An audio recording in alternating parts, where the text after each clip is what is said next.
नमस्कार दोस्तों, स्वागत है आप सभी का एक बार फिर से।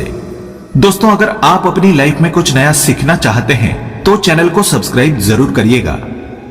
दोस्तों, अगर जीवन में खुश रहना है तो इन बातों को अवश्य सुन लीजिए। संत कबीरदास ने कहा है कि माया महागठिनी है, क्योंकि इससे साधारण से लेकर विशिष्ट व्यक्ति तक कोई बच नहीं सका है। कुछ ऐसे भी ज्ञानी जन हैं जिन्हें अपने ज्ञान पर गर्व न होकर घमंड है। घमंड कोई भी व्यक्ति करे वो उसके व्यक्तित्व को पतन की ओर ले जाता है। जिसने भी घमंड किया उसने अपने हाथों अपना नाश किया। घमंड भी माया का एक नकारात्मक प्रकार है। ऐसी ही एक बहुत ही ज्ञानवर्धक टिठहरा और टिठहरी की बलशाली समुद्र के दुराभिमान को तोड़ने की कहानी आपको सुनाते हैं। बहुत समय पहले की बात है। समुद्र के किनारे एक टिठहरी परिवार रहता था। एक बार जब अंडे देने का समय आया तो टिठहरी टिठहरे से बोली, अब हमें किसी सुरक्षित स्थान की खोज करनी चाहिए। ये स्थान हमारी संतानों के लिए सुरक्षित नहीं है। टिठहरा वो स्थान नहीं छोड़ना चाहता था। वो बोला, क्यों, क्या समस्या है इस स्थान पर? मेरे विचार में ये स्थान सुरक्षित है, तुम्हें चिंता करना छोड़ देना चाहिए। इस पर टिठहरी बोली, तुम्हें ये विशाल समुद्र दिखाई नहीं पड़ता? ज्वार के समय इसकी शक्तिशाली लहरें हाथी जैसे विशालकाय जीव को भी खींचकर ले जाती है। ऐसे में हम छोटे पंछियों की क्या बिसात? मेरी मानो तो ये स्थान छोड़कर कहीं और चलो। किंतु टिठहरा नहीं माना। वो बोला, तू व्यर्थ में चिंतित है। समुद्र ये दुस्साहस कर ही नहीं सकता। तुम निश्चंक होकर यहीं तट पर अंडे दे दो। देखना, वो कभी हमारी संतानों को बहाकर नहीं ले जाएगा। टिठहरे की ये बात समुद्र ने सुन ली। उसे टिठहरे के अभिमान पर बड़ा क्रोध आया। उसने सोचा कि एक छोटे से पंछी को स्वयं पर इतना अभिमान। अपने अभिमान में चूर ये पंछी स्वयं को मुझसे बड़ा समझता है। आकाश की ओर टांगे करके ये इसलिए सोता है कि इन टांगों पर गिरते हुए आकाश को थाम लेगा। इसके अभिमान का भंग होना चाहिए। इसका अभिमान चूर करना ही होगा। समय आने पर टिठहरी ने अंडे दिए। एक दिन टिठहरी और टिठहरा दोनों भोजन की तलाश में गए हुए थे।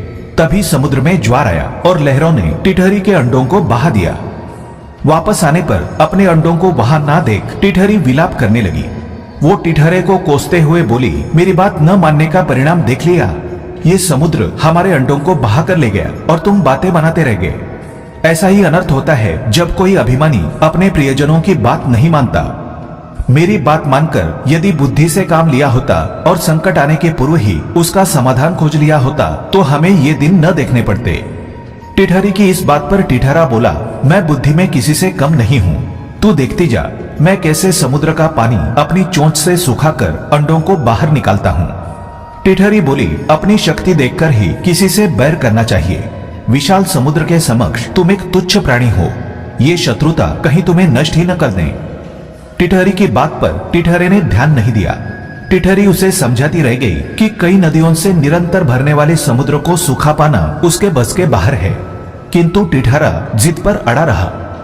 अंततः टिठहरी बोली, ठीक है, जैसा तुम उचित समझो, किंतु मेरी एक बात मान लो। इस काम में तुम अन्य पंछियों की सहायता मांगो।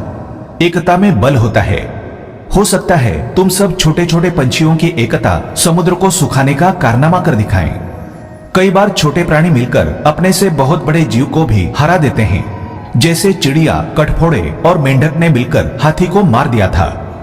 टिठहरे ने टिठहरी की ये बात मान ली और अपने पक्षी मित्र बगुले, सारस, मोर आदि को अपनी व्यथा सुनाकर उनसे सहायता की मांग की। लेकिन सभी ने स्वयं को इस कार्य के लिए असमर्थ बताया। उन्होंने टिठहरे को गरुड़ का नाम सुझाया। सभी मिलकर गरुड़ के पास गए और सहायता की याचना करने लगे। गरुड़ महाराज, समुद्र का अत्याचार बहुत बढ़ चुका है। उसने टिठहरे के अंडों को बहा दिया। भविष्य में वो अन्य पक्षियों के साथ भी ऐसा कर सकता है। उसे रोकना होगा, अन्यथा हमारा पक्षीकुल नष्ट हो जाएगा। गरुड़ ने पक्षियों का रोना सुनकर उनकी सहायता करने का निश्चय किया। उसी समय उसके पास भगवान विष्णु का दूत आया। उस दूत द्वारा भगवान विष्णु ने गरुड़ को सवारी के लिए बुलाया था। उस समय गरुड़ क्रोध में था। उसने दूत को उत्तर दिया, इस समय आने में मैं असमर्थ हूँ। भगवान विष्णु से जाकर कहो कि वे दूसरी सवारी का प्रबंध कर लें।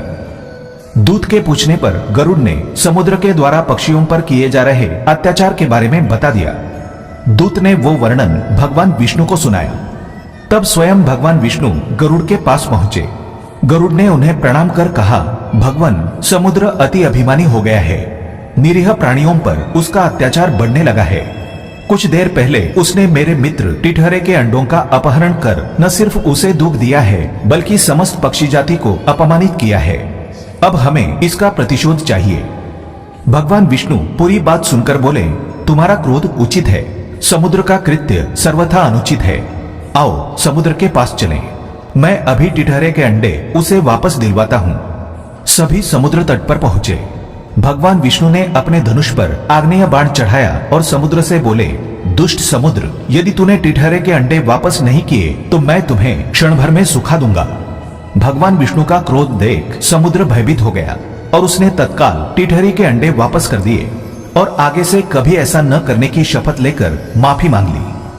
टिटहरा ने अपनी पत्नी की बातों पर ध्यान नहीं दिया था और वो अभिमानवश समुद्र से शत्रुता कर बैठा। इसमें गलती टिटहरा की भी थी। दोस्तों, दुराभिमानी का सिर हमेशा नीचे हो जाता है।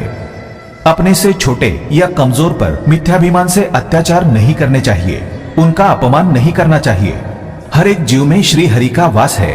उस जीव का अपमान श्री हरि का अपमान है और अपमान करने वाले व्यक्ति को दंड का भागी बनना ही पड़ता है।